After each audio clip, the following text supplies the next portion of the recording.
Hey everyone, welcome back to a brand new episode on building a casino in vanilla Minecraft with no command blocks, and we're still on Blackjack, and I do believe that this will be the last Blackjack video because I'm going to get the last couple processes or colored lines out of the way. Today we're going to be looking at the entire programmed in dealer and how it calls a card and basically plays, and we're also going to be looking at how it compares with all the other players. So yeah, let's get into it. Alright, you might remember this from the previous episode. This is the dealer's switch. Basically, when the dealer is playing, this line will be on until it receives an input from back here telling it to turn off. So let's follow this line. As you remember, here is the hopper for the dealer. So basically, when the dealer's on, this torch will be off. So when a card is called, it'll flow down here, down this hopper line, into this blue, and basically up to the roof where the card will go to that little tube right there and fall through right here into this hopper right here.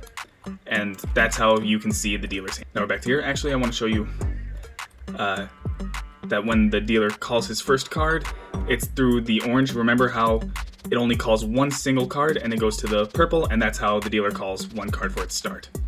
So let's continue down this line, and we get to here.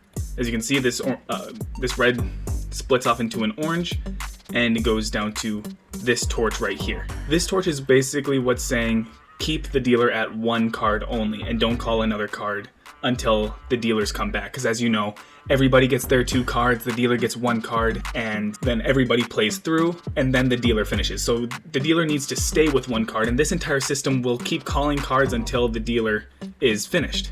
So basically, I could only call 1 card, and if it fell through, then it would have continued. So that switch over there with the orange line basically says it's the dealer's first time up.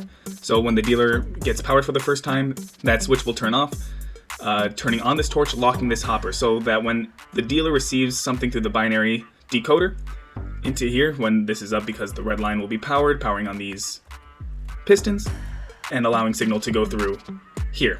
So the items will get caught in this hopper right here. And then when it's the dealer's second time around, all I needed to do, instead of calling another card, as you saw, the dealer only called 1 card at the start. It doesn't need to call another card, because once this gets turned on and this gets powered back on, turning off this torch, the items will flow through into this dropper. This dropper then shoots the items down into this hopper line connected to this chest. Just like every other player, it has a chest with 2 torches, win and lose, and that is the same thing right here, where the dealer has a win or lose, or a bust or stay command. So the items will stay in there as the dealer calls cards. So like, let's say 8 gets called, so 8 items will end in here. This will flash 8 times, and the 8 items will end up down here. And then it'll basically keep going until it reaches its desired effect. So right here is the entire brains. This dropper flashing on and off, shooting the items down into this, shoots items into this dropper and these 2 droppers into these hoppers that are all locked until the reset signal gets sent. So let's say, again, that 8 items flow through here. This will power on and off 8 times. So 8 items will be in all 3 of these hoppers, and they will stay there, again, until the reset signal. Right here is the bust or stay line. So right here, there's 7 items, and right here, there's 1 item. Because as you guys can remember, it takes 23 stackable items in a hopper to reach signal length 2, and so once there's 22 items shot out, that's a bust. So 22 plus 1 is 23, that's bust. And then obviously the dealer stays no matter what once A reaches 16. So there's a minimum of 16 and a maximum of 22. So once 16 items are in here, 16 plus 7 is 23. So that's when it will reach signal length 2. Then as you can see, there's these 2 repeaters here that go into these 2 blocks. This is the bust line, so if there's a bust, it'll power on this dropper, this switch basically, like I've been calling it. Turning this on, it obviously gets reset during the reset signal, but this comparator will then be powered for the remainder of the game until the reset signal is sent. So that'll power on this redstone dust right here, which will turn off this torch, pulling down this piston. This piston going down allows this stay signal to not get sent through. So basically, if there's a bust, it gets sent through here, turns on this dropper, pulling this block down, so that the stay command can't be sent through because the dealer's already busted. There's no reason to spend all that time comparing with all the other players, just send the win condition. But let's say the dealer doesn't bust, they get to 16, so this will be powered on. This, I'll go into this piston in a second. It'll get sent through here, powering on this piston, saying the dealer is staying. It's all pretty simple. And let's go back to this piston right here. We can't keep calling a card every single time this dropper flashes, right? So it needs to wait until the cards are done counting. So basically, let's say an 8 gets sent through, 8 shoot down to the bottom, this flashes 8 times. While this is being counted, I need this piston to be up so no signals go through. Obviously, if it reaches 22, no matter what, it's done anyway. So this piston will need to be pulled up during that duration, because if you reach 16 and it's going to go to 22, it'll hit here first, sending a win signal down before it can be turned off by the bust signal. So that's where this comes in. There's a pulse extender that turns off this torch, pulling up this piston, saying it can't go through. What it also does is pushes down this piston. This is a falling edge circuit. So since this is counting, this is going to be powered on the entire time. So let me just really quickly get rid of this. I can show it. As you can see, this piston will be down. There's no signal that got sent through, but then once I take this off, a signal does get sent through. So the falling edge circuit allows for the cards to come through, this to be powered on, and only when it gets powered off does it try to call another card. It's a pretty simple circuit, and I'll show you it right now. Alright, here it is. Like I told you, once this gets powered, it's not going to send a signal through, but once it gets powered off, it'll send a signal through. It's pretty simple. There's a torch under here powering off this torch, and then once this is powered, both of these repeaters will turn on at the same exact time, turning off both torches because both blocks are powered. And then there's this repeater right here that has a delay on it, so that this torch will be turned on and this torch will remain off because it has the delayed pulse. If I can get a good image here. Just like that. So once the cards stop counting, it'll receive a pulse going into this monostable circuit just to make it one single pulse, and goes to call another card. And that follows with the start. So once, like we said, the 8 items, let's say if they got an 8 at first, go through there, this will turn on, and it'll call another card. So that's why we didn't need to call another card once it was the dealer's turn, because it will automatically do that once the items drain from the first start signal. And then we don't want to call any more cards if you stay or bust, right? So that's where this switch comes in. I know I play a lot with switches, but that's kind of what this game is just a bunch of different switches. If the stay or bust happens, as you can see right here, if they stay, it'll go continue around through there. If they bust, it'll go through here, and it'll fire this dropper, turning this on, powering this piston, not allowing the signal to go through because redstone signals can't go through honey blocks. And that's basically how it works. It basically, once it's counting cards because it's going through here, these hoppers are getting updated. If it busts, it'll pull this back, or if it stays, it'll pull that back. If neither of them reach, it'll wait until the cards have stopped counting, and then it'll call another card. And if you do bust, the 16 signal can't go through because this will be up until the cards have also stopped counting. So, but if you don't bust, it'll go through that piston. And then, like I talked in the previous episodes, this green line right here is the bust and stay. So if the dealer busts or stays, it'll go through here and goes to turn off the dealer. And this right here powers this piston, which actually starts the entire reset signal on its own. So I'll go more into that a bit later. Let's go down here. So right here, like I said, this dropper right here is the bust signal. So it'll power off this torch, pulling that down, obviously, like we've been talking about. But it also powers this piston, which sends a signal down here, which turns off this torch, having the items go down and get sent back up to the binary decoder through this dropper. Let's say you win. So like we said right here, this is the win condition. It'll go to this piston, it'll push this switch, turning on this line right here, turning off this torch. And it'll go to this dropper right here, which you saw in all the previous players' registers. Every single player register, lose, follows this hopper line, goes down, down, down, and then across to here, and then that's where it shoots off.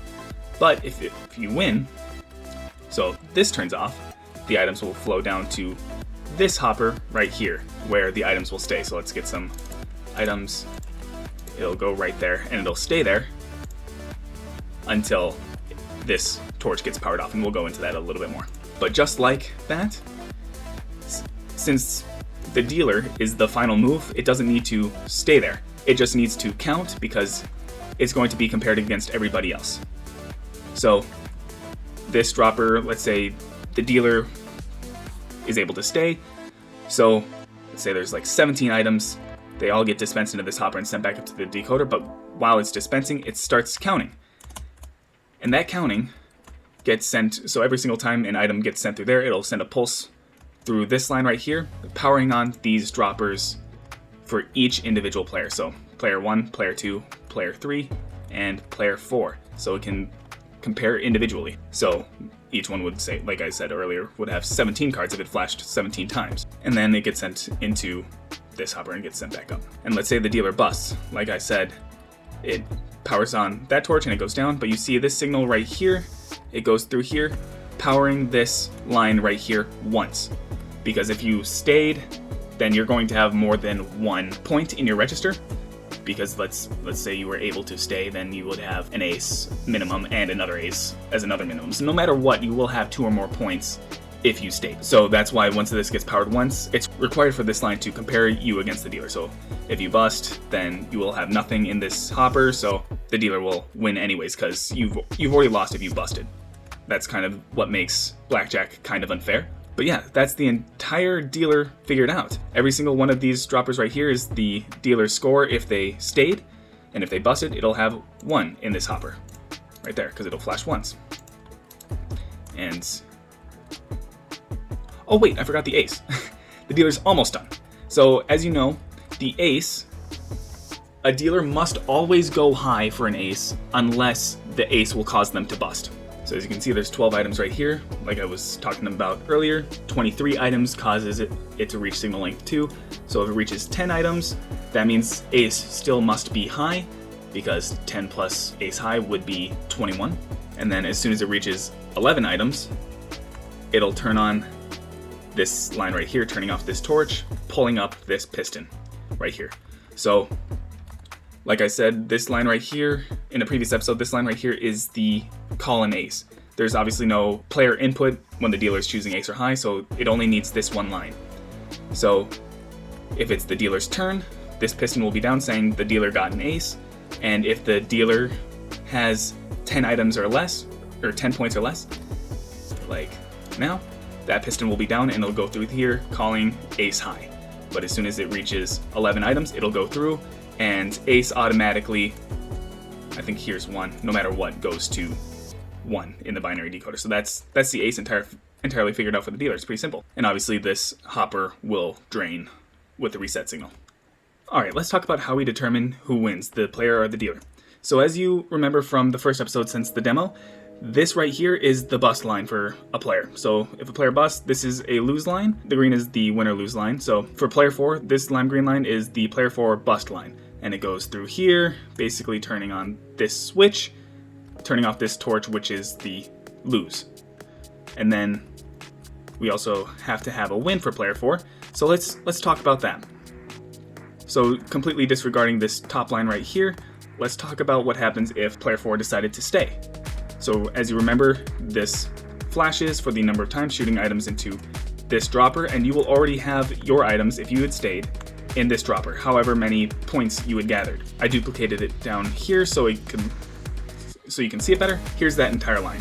As you can remember, this is the player bust from the player register, so let me get rid of that. You know that that's there and what it does, but just to see it better, I'm going to get rid of it. There we go.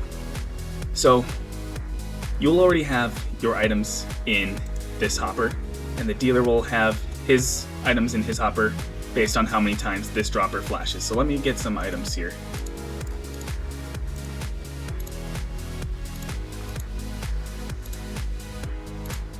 So let's say the dealer gets 16. As you can see, this hopper will get 16 items. And as you saw this pull back, I'll go into that more. And so that's how it basically works, right? Pretty simple. Now, we have to run the comparison. You remember that this right here is if the player loses and it goes back and gets recycled. So let's get rid of that. Oh, well, I guess I can keep that. So the player will have finished playing, and there will be, if they decide to stay, items in this hopper right here. So let's say the player gets 17. 17. As you can see right here, I just realized that this didn't copy the bottom part. 1 second. All right, there we go, fixed. So let's say you have items in your hopper right here. You have power going through, but we don't want to compare yet, not until the dealer's ready. And the dealer will have items in here, and that'll be turned on, but it'll still not get sent through. So that's where these pistons come into play. So as you can see, this hopper has items in it. So this piston is down, allowing this redstone signal to get sent through. If it didn't have items, obviously, it wouldn't be able to, so it's not powered. This is an AND gate.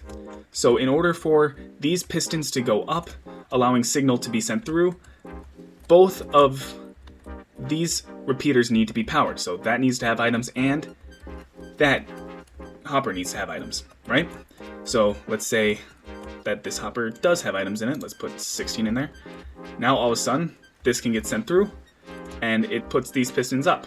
So like I said, this won't get sent through until both of these are up. So once both of these have items in it, these two blocks will go up, allowing this line to be powered, and this will start draining the items that are in both of these hoppers. And while those items are draining, these two lines will be powered. But I wanted to make sure that the dealer was done counting before it started draining. So that's why there's this right here, pulling this piston back. So let me just get rid of these lines really quick so I can show you what happens here. So let's say I have 17 items in here and the dealer gets 16. So now this is pulled back because it's counting the 16, and once it's done counting the 16, all these items are going to start draining. So this will go back into there, and these items will be draining out of this. So there won't be any more items left in the entire system, right? So while those are draining, let's connect this back up.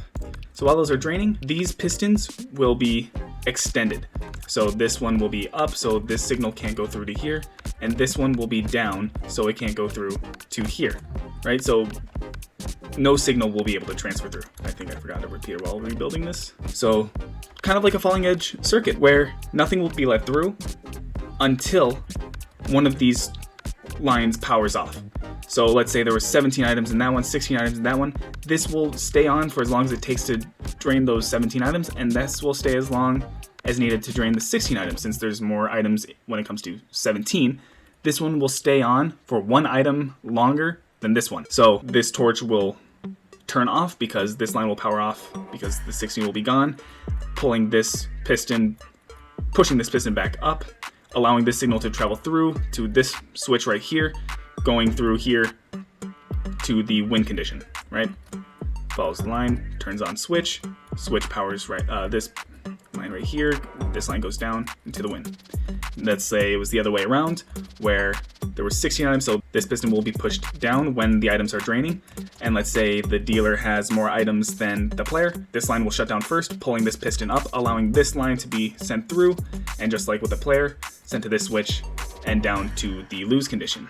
And then these will get reset with the reset signal, the yellow line. So it's pretty easy.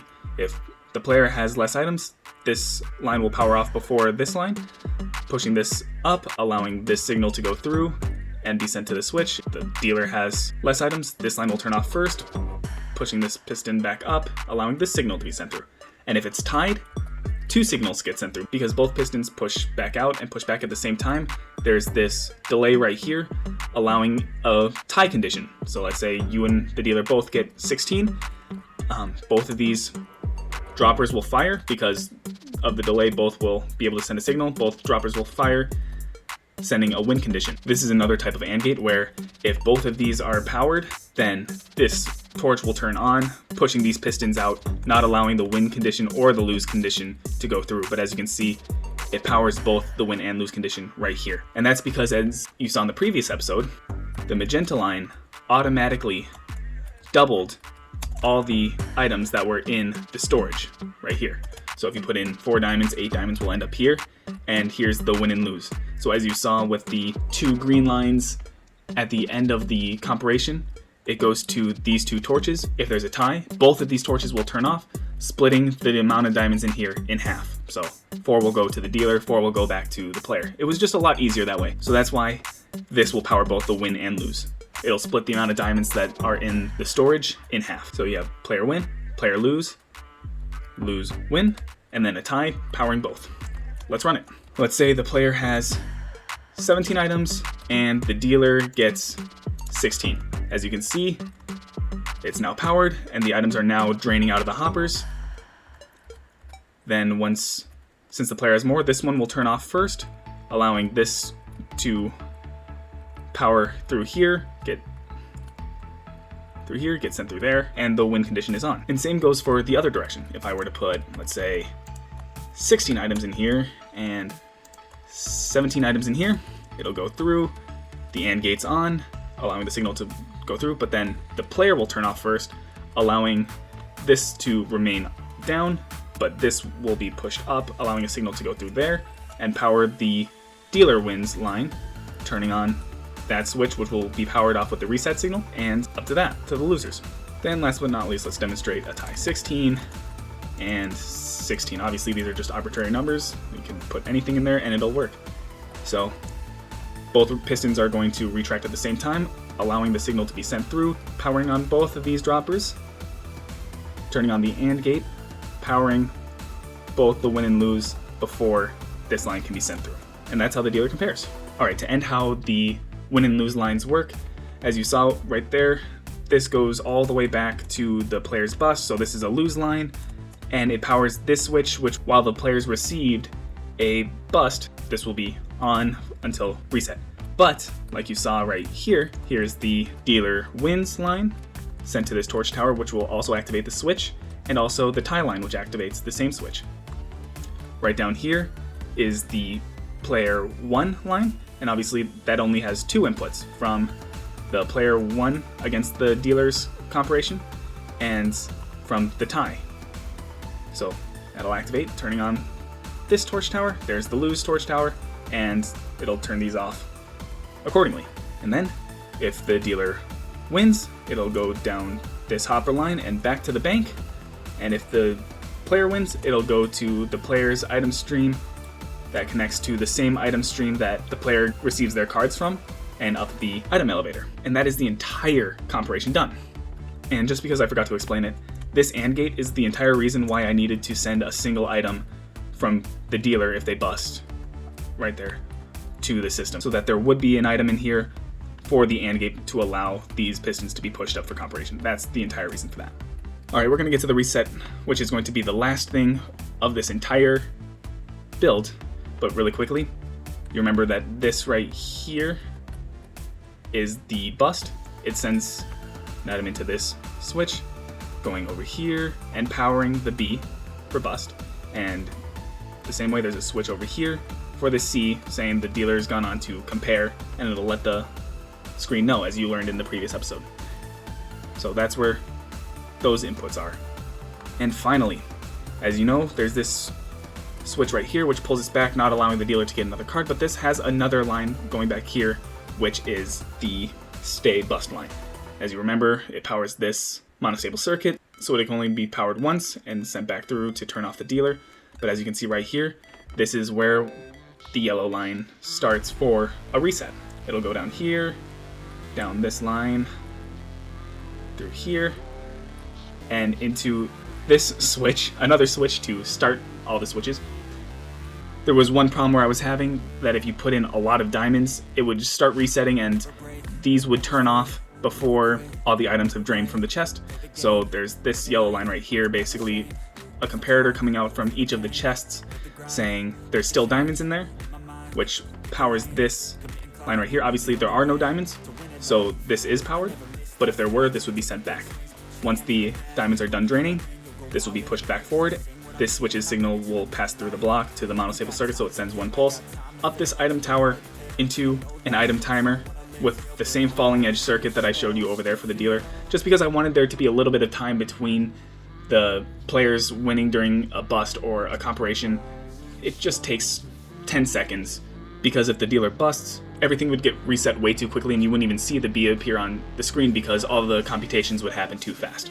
So I put a 10-second delay in here so that the display can work and everything can work itself out. And then here's the falling edge circuit, because this is going to be powered during the entire time that the clock is working, and sent to this torch, which only turns on once this turns off. So this will turn on, this will still be off. Once it turns off, this will power on once, and it'll go to this item timer. This item timer has 27 in it, and that's because that's the amount of time needed to turn off every single switch and drain every single dropper. So let's show it. So it goes through here, turning off all these switches. Obviously you only need one pulse for all these, but there's a couple of things that I need this yellow line to stay on for. It's these hoppers right here and that hopper right there, and potentially some in the compilation area that'll have a bunch of items in it. So that's why there's 27 items in that timer, why this yellow line will stay turned on for the entire duration that it takes for all the items to drain back into these droppers and the ace into those droppers, as well as potentially getting rid of any items that are in here or here, so that it can be sent back into the system. The reset signal also goes through here, so as you saw with all the switches, it also goes through here and back behind there. Behind there is a locked hopper that contains all the dealer's cards. So there's the dealer's hand, and once the game is over, you got to get rid of the dealer's hand, so it goes into this hopper and into the item sortation, the card sortation. And then there's 2 lines left that I've explained, but not with the player IO. So as you know, this green is typically the stay/bust line, but in this one, it's just the stay line. If you decide to stay, it'll go through here, powering on this line, which goes to tell the system switch players and goes back to the player register that is staying to get it ready to compare with the dealer, as we showed in previous episodes.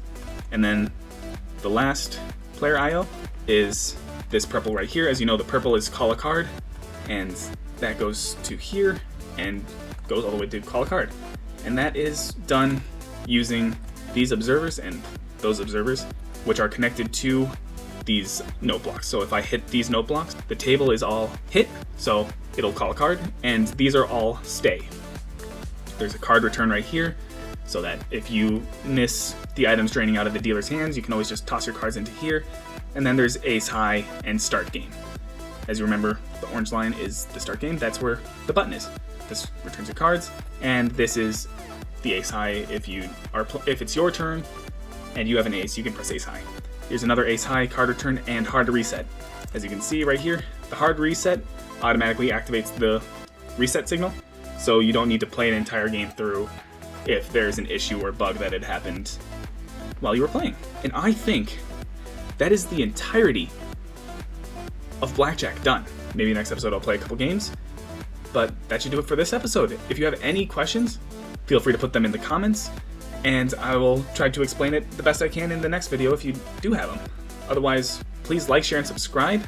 Hit that bell notification so that you can see when the game gets played, and we'll see you next time.